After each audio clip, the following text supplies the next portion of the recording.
The first thing I want to talk about is a mass spectrometer, and this should help with your homework problem E7S5.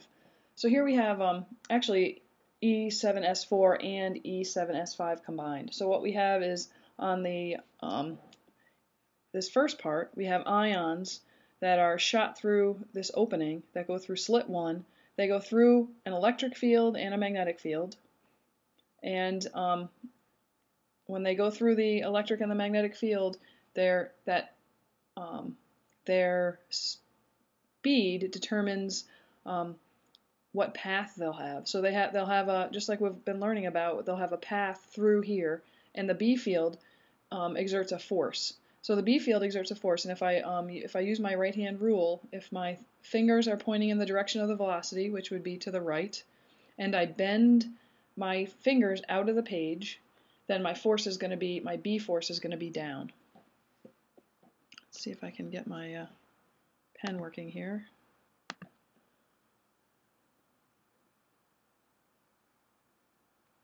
There it is. Okay. So my B force, my force for the magnetic field is going to be down, and that's for a positive ion. So we're assuming here positive ions, just like we have in E7S5. And now if I think about my force due to my electric field, that's going to be Q times E, and so for a positive charge, QE is going to be up. So I have a positive force going up for my electric field. And if I pick my magnetic field and my electric field just right, then this ion is going to come through here, and it's going to be able to exit this slit 2. So this selects the velocity that these ions leave at, and the B and the E fields determine what speed electrons will be able to, or what speed ions or charged particles will be able to leave this gun right here.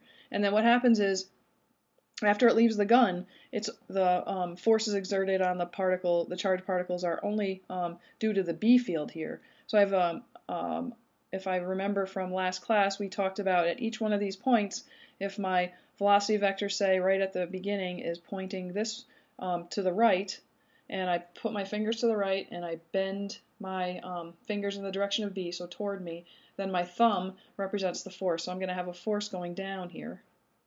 Right? And at this position here, if my velocity is this way and I bend, then my force is going to be down.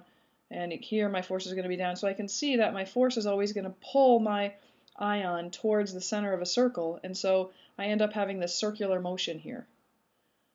So in order to find, I think in your problem you have to find the radius of the different, radius that these different charged particles will make. And so we can use the sum of the forces. So if I have the sum of the forces here is equal to mass times acceleration, and I know my particle is moving in circular motion, then my sum of the forces are equal to mv squared over r. That would be for circular motion. And I know the only force acting on my particle that is negligible, has any. So my magnetic force is going to be much greater than my gravitational force. So I'm going to neglect my gravitational force. My magnetic force is going to be Q and then V cross B. And now notice that my velocity and my B field are perpendicular here, so I just have QVB. So I can set my circular motion equal to this QVB, and then I can solve either for mass. In some cases I could solve for mass, or in our case we're going to want to solve for the radius. So I'm going to solve for the radius here, and in the problems you're told that you have 3 different kinds of ions, and nitrogen, N2 ions, oxygen, O2 ions, and NO ions. And so in order to calculate the mass, then they tell you about they tell you the atomic mass of nitrogen and the atomic mass of oxygen, and then they tell you what a 1 AMU is, what the value is. So for the mass, you're going to need to use those values.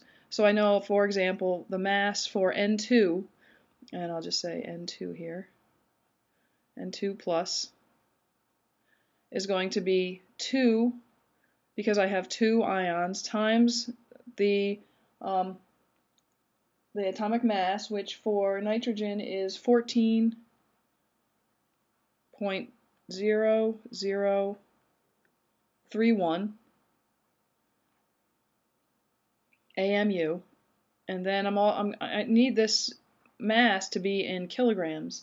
So I'm going to then say convert that to kilograms. So I know that 1.6605 times 10 to the minus 27 kilograms are in 1 AMU. So I'm going to put this over 1 AMU. So when I'm inputting my mass value here, if I'm solving for R, then this is the mass. This is how I'm going to calculate mass. For the oxygen, I would do the same way, where here instead of having 14, I would have 15.9949. But what about nitrogen? I'm going to have the mass of NO positive. So the way I'm going to do that is I'm going to say this is going to be 14.0031 plus, my pen's not working very well, plus 15.9949, and that these are both AMU.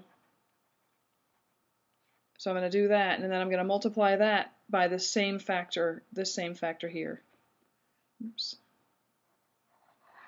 So this is going to go down here also, and that's how I'll find the mass. So for each one of these types of ions, I'm going to have a different radius. So I'm going to have this radius is for one of the ions, but I imagine that I'm going to have a radius that's a little bit bigger, and then maybe even a little bit bigger. So I would expect on my detector to have 3 different spots on this detector, and that radius will correspond to the mass of my ions.